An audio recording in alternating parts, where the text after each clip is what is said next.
Hello everyone, and welcome to the Magic of Materials presentation. Materials engineering covers pretty much everything that you encounter throughout your daily lives. It contains metals, polymers and plastics, ceramics and glasses, and pretty much everything in between. Every day you are coming into contact with the various kinds of materials. But materials engineering isn't just about the things that we can already do, it's also about improving in every way possible. For mechanical design, we are working on 3D printed metal jet engine parts that are going to begin testing this year. We're working on polymer solar cells to capture energy that was previously missed. We are working on creating concrete that produces less CO2 emissions and is stronger and more durable. And in computing, we're developing liquid metal thermal paste and a whole range of new electronic materials to make your computers and phones even better and faster and make their batteries last longer. Our first demonstration for you today are going to be shrinky dinks. Shrinky dinks have been around forever, but do you understand how they actually work? Shrinky dinks are made of plastic, and plastic are polymer chains that are made to curl up in their preferred format. However, to make a shrinky dink plastic, what we do is we heat them up and those curls stretch out. And then we cool them rapidly so they don't have a chance to shrink into their preferred shape. When we reheat them, they stretch out again, but they cool slowly, allowing them to curl up and shrink the material, creating the effect that you see in the video on the right. We can use this not just for artwork and to make cool things, but we are actually using that to create nanoscale patterns when we're developing new atomic level and small scale materials. Because of the repeatability of the plastic, we can use it to shrink things and bring things close together with very high accuracy. There's lots of exciting developments in this field to come. For our next demonstration, we have the ability to determine polymer strength through tensile tests. So what we do is we take a piece of plastic and we begin to pull it apart. But when the plastic is clear and we use a polarizing filter, we can begin to see what's happening inside the material.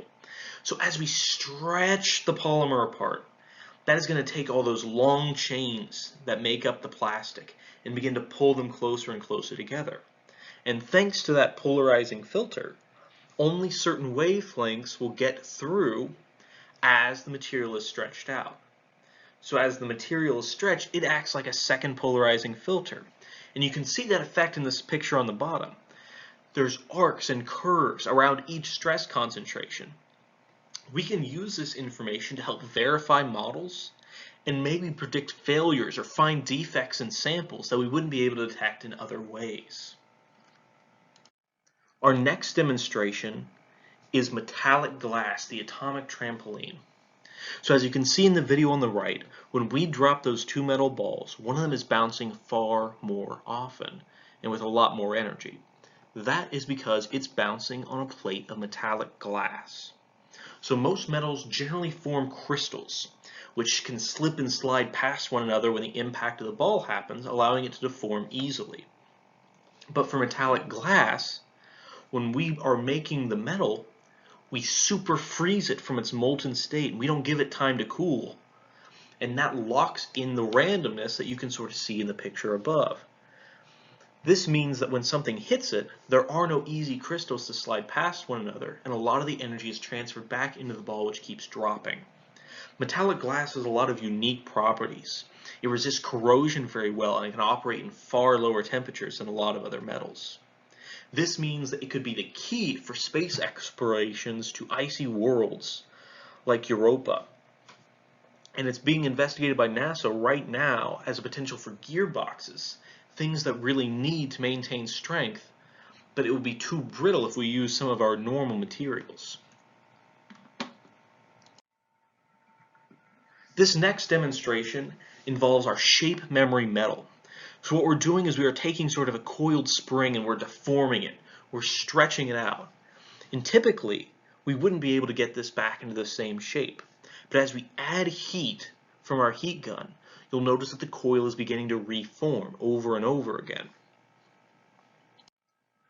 So when we take a look at what's happening inside the material, you'll find that nickel titanium alloys, or as we call it nitinol, have great elastic and shape memory properties.